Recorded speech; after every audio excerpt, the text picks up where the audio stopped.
a busy several months for you here. There've been a lot of changes with your channel, which has been neat to see the way that you've adapted. So I wanted to start with that discussion. Talk about kind of what the last, I would say about 6 months have been like for you and your channel, and kind of some of the transitions you've made over there.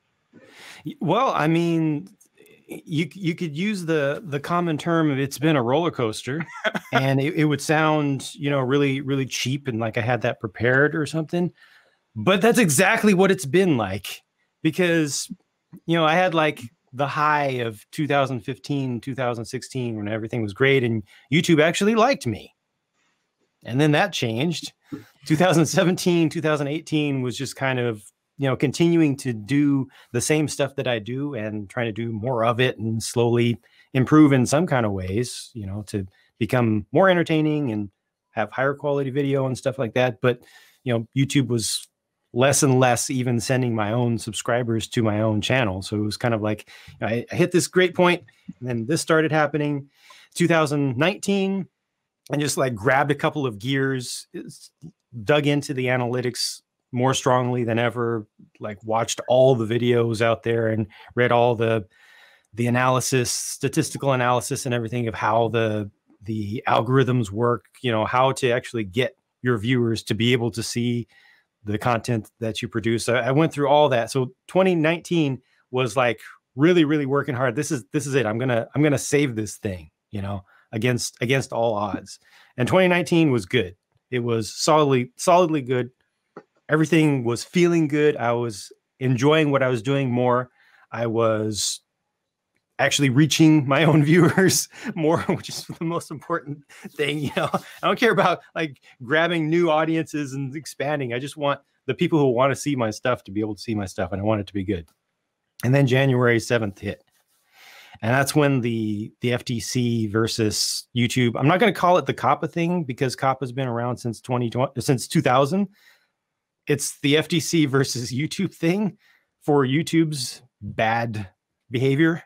And that just absolutely just destroyed not only any progress I had made in the past year, but so much more, so much more. Like it was a moment that day, that morning of January 7th in particular was like a moment of like go, no go. It was a moment where I easily could have just given up. You know, it was that bad. After like 10 years of producing content on YouTube, over 4,000 videos, you know, over 1 million user comments, literally over 1 million, just gone, removed. All that interaction that I had and that viewers had with each other was gone. Residual ad revenue, forget about it. You know, just, it was like a total clean slate. And I had that moment where it could have gone really, really bad for me mentally, you know, because just so much of my heart and soul, not to mention work, has gone into building up this library of content and just putting all this stuff out there. And now it's just been, you know, kind of destroyed beyond my control, you know, so not even with anything that I could do about it. And I decided, you know what? I know that that's a direction I can go.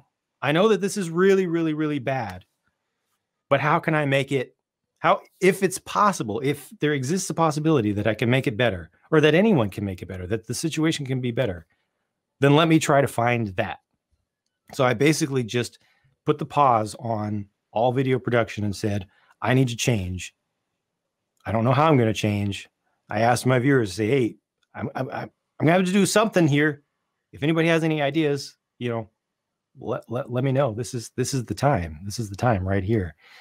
And so much of it was just mental self-conditioning and keeping myself in a positive and optimistic, you know, train of thought and way of approaching just life in general, you know.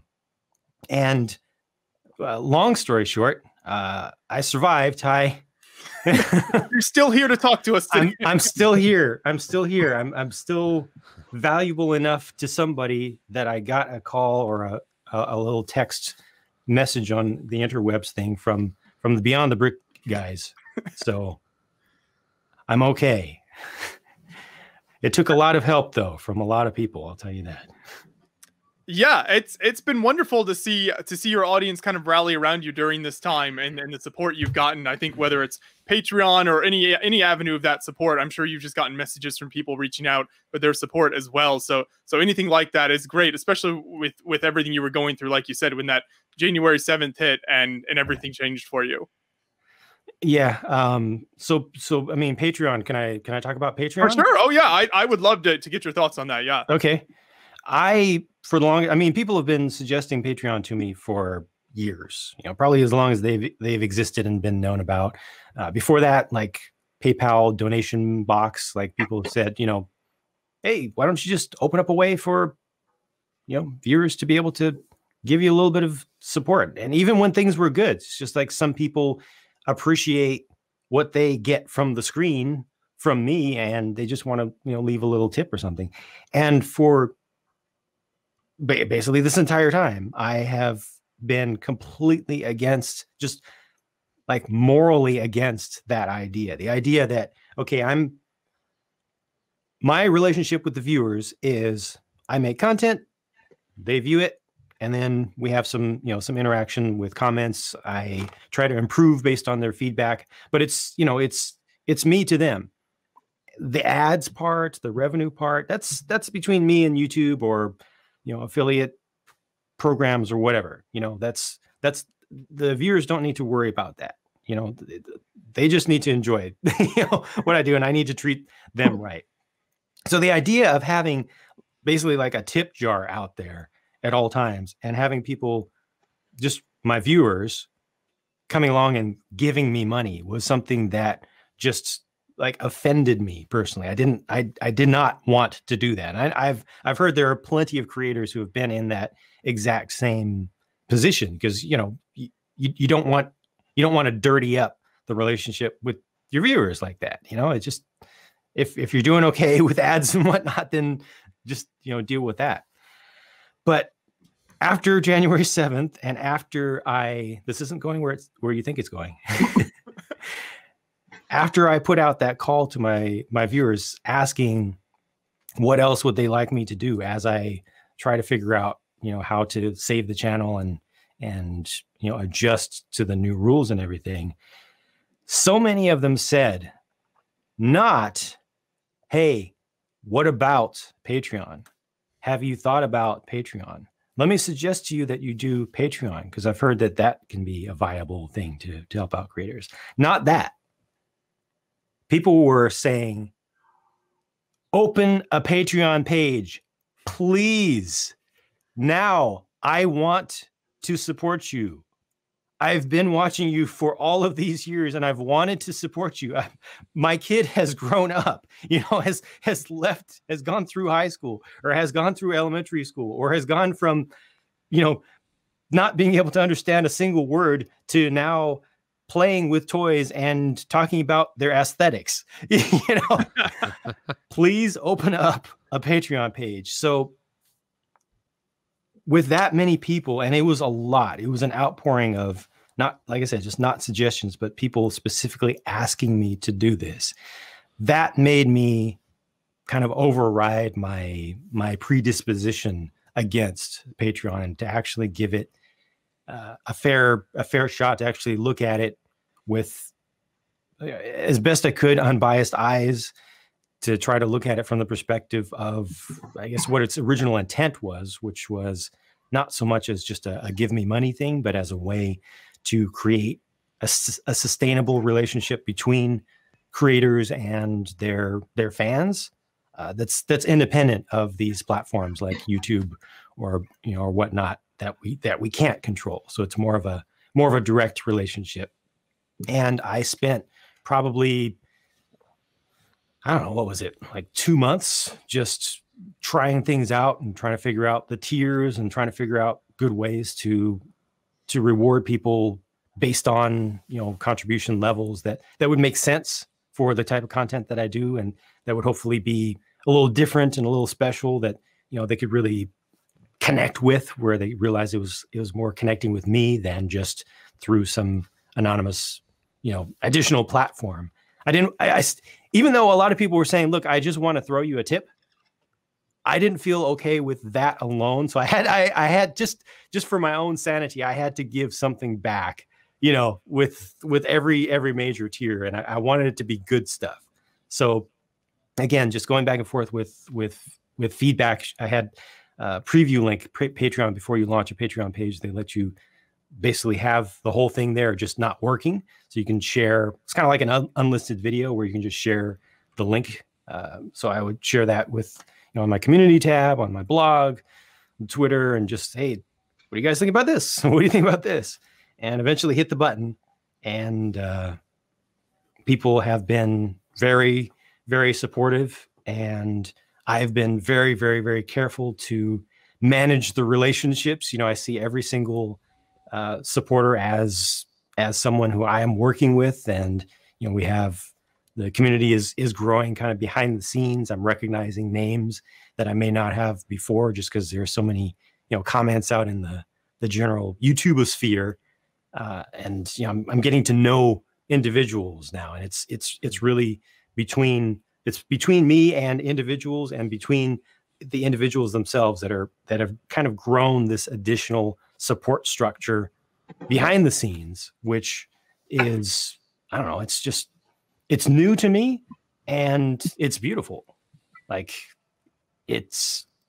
I feel good about it, you know?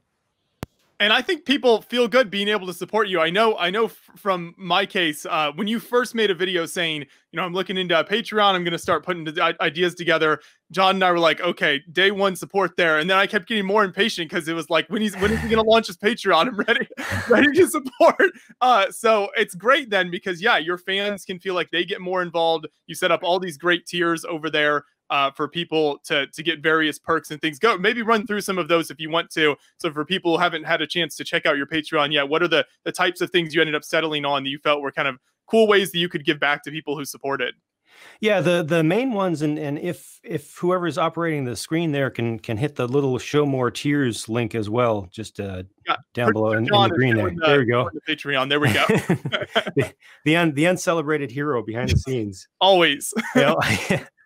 Just the main things throughout the whole thing. The main things that I am most happy to be able to offer to my supporters are, number one, more personal access to me. We have a small group from the COPPA tier and up will join together on it's done as just a YouTube live stream, but it's an unlisted one, and it's just, you know, people from all around the world just get together, and it's a small group and we chat. You know, I'm in live video chat and they're just in the text chat at this point. You know, that's how we're doing it. And, you know, it's just nice to have more of a direct connection and to spend some quality time directly with fellow, you know, Lego fans. A lot of them don't even have any like social media presence, you know, some of them do as well. And, you know, we just get together and chat, and we're doing that on a regular basis. I'll probably be trying to increase the frequency, not this last one, but the one before that. I actually did 2 sessions. We've settled on like Saturdays as a good day for now to do them every other Saturday. I did 1 session at 1 p.m. and then I did 1 session at 1 a.m. after that. So I got the entire globe with that. So that's one of the little perks, the Patreon perks that I'm really happy about. Like, happy how it's working. Again, giving something back, not just putting a tip jar out there. And I've been able to really meet some of my viewers as opposed to just interacting, you know, just that little bit with that one comment in a day or something on, you know, in the middle of a sea of comments on YouTube.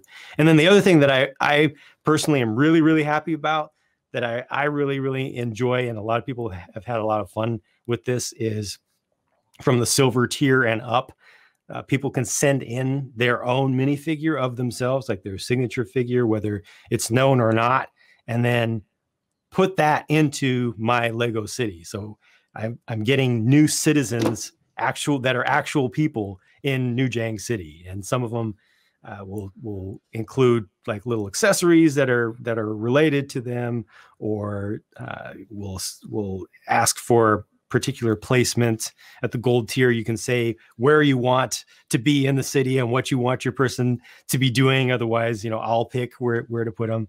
So we've got some special scenes. I have a guy who is a firefighter, and he sent in a firefighter figure, and I set him up over by my fire station, and he was like, I want it to be a comical scene. I want it to be like, he doesn't know what he's doing. So he's grabbed the hose, and it's just, he's just being just whipped all around by this hose. So I set up the little fire, hydrant, and he's holding on to the thing. He got the trans light blue parts coming out to be like a water splash, and his face is all like, ah.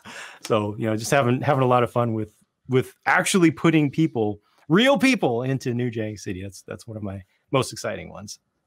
Right. It's super cool that you're able to include fans that way. Not only, like you said, talking to them on live streams, but also get the figures in the city, because the city is such a big part of what you've done over the years and has drawn so many people in, that I think it's a really cool part of what you can do on Patreon. And there are 3 recognizable figures. Oh, look at that. I don't know if anybody watching is able to pick them out from somewhere on this screen, but there is an Easter egg in there. If Kat can identify these rare figures. It's like these guys in shirts, and they're just going around like pointing at Lego and stuff. That's right. Some Target employees, maybe some pizza delivery people. I don't know. The Target employees comment is the best. I never made that connection. I'm like, oh yeah, you're right. Target employees that like shove a microphone in your face and ask about the different colors of brick. It's like, what? Why are these Target employees? Why do they care? Like, that's right. Above and beyond the Call of Duty. Best customer service you'll ever get at Target with that one. Oh. Oh no! Now we can't get them as a sponsor, Brian. Say that. We had Arby's. We'll see.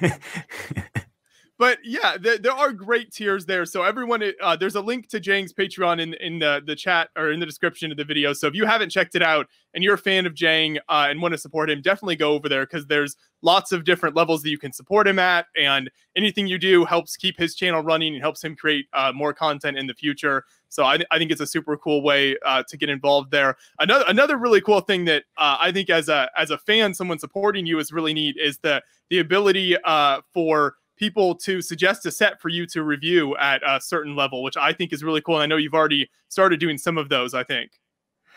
Yes. So for anybody who's not aware, Beyond the Brick was one of my first tan level supporters. So big thanks to you guys again.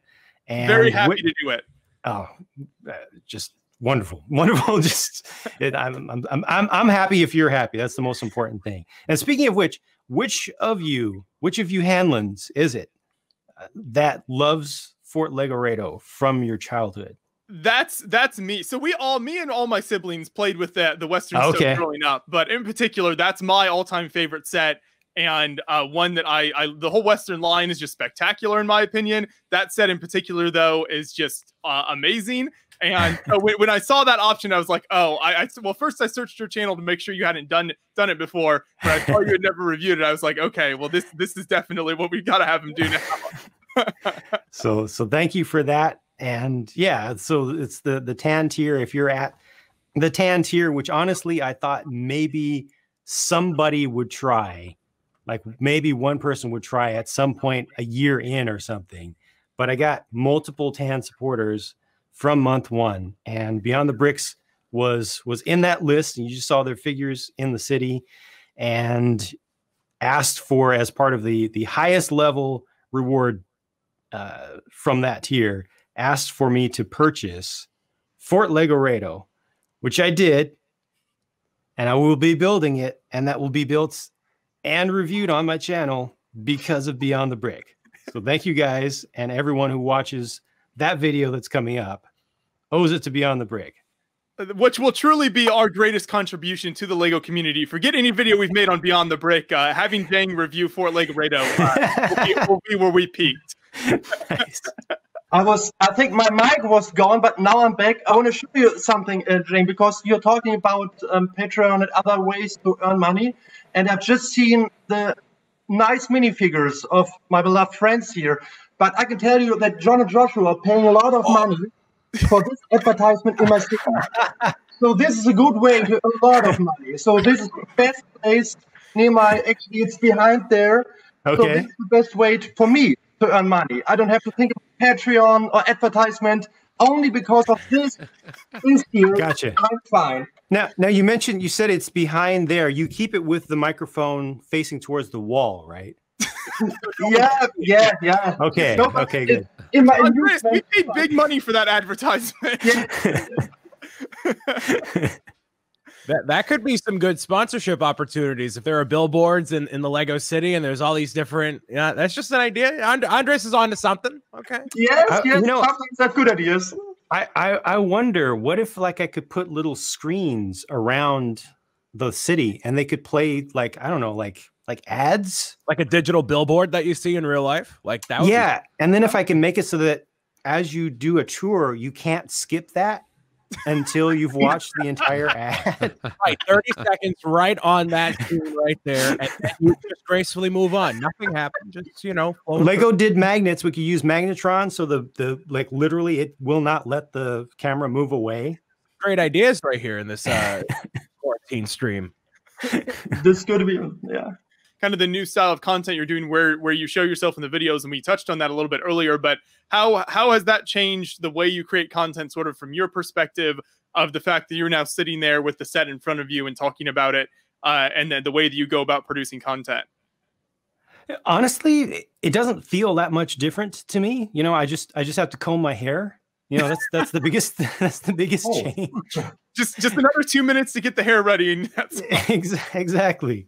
Yeah, so I had to hire a stylist, and you know, there's all that. But beyond that, I mean, I'm not really doing anything else different other than being on the side of the set that's away from the camera, as opposed to the side that's, you know, with the camera. So in some ways, I actually have a little bit more room to work here, but then a lot of the video is still from that side. So I'm kind of like, excuse me, camera, excuse me, lights, all these wires and everything, you know.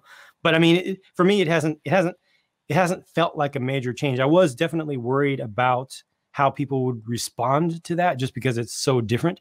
And you know, all of my content, the way that I've always thought about my content is, I don't want anybody to care about me. I don't care about the me aspect of it.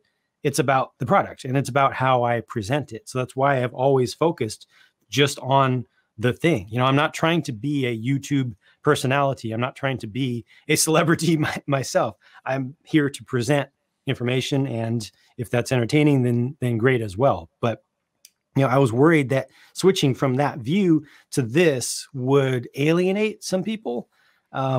And it's been really, really surprising. Even the few people who were, before I made the full switch, who were vehemently against it, you know, who were really opposed, are like, hey, you know, this is actually pretty cool. Like this, I can actually see your facial expressions and see that, oh yeah, you're a real person. You're not a robot, you know, behind the camera just reciting words. And, you know, there's gesticulations that occur, and people can actually make more of a connection and get more out of the content now that there is a person there who's sharing these things. You know, again, I still have my close-ups, you know, that I do. I think that's really, really important to, in a review of a product, focus on the product, for example. But yeah, the switchover has been a lot more smooth and a lot more welcomed by the viewership than I ever expected.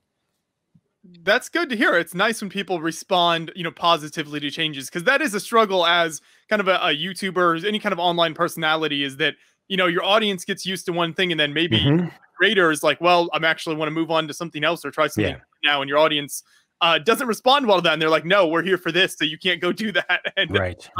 We want it the old way. But I'm glad to hear that it's going well for you. You know, there's always all these positive messages that I get from viewers, and some of them, you know, never comment, and you'll just hear from them once, you know, and it's just like, hey, I've been watching you for 7 years now, you know, and let me just really quickly in one paragraph tell you how you've changed my life, you know. And just knowing that people can get any genuine positivity, any genuine pick-me-up or inspiration or anxiety relief, you know, stress relief. A lot of people just, I mean, you've talked about this before, the voice thing, you know, but just any positive effect that I can have, honestly, on on people, that makes it worth continuing and worth, you know, sharing whatever I do, however I do it, whatever works. You know, that's all the inspiration that I personally need to make it through and to just continue. And you can see the beautiful, that's a video that you and Boone shot together last year when he was visiting you. So this is an example of all of the incredible stuff on display in the city.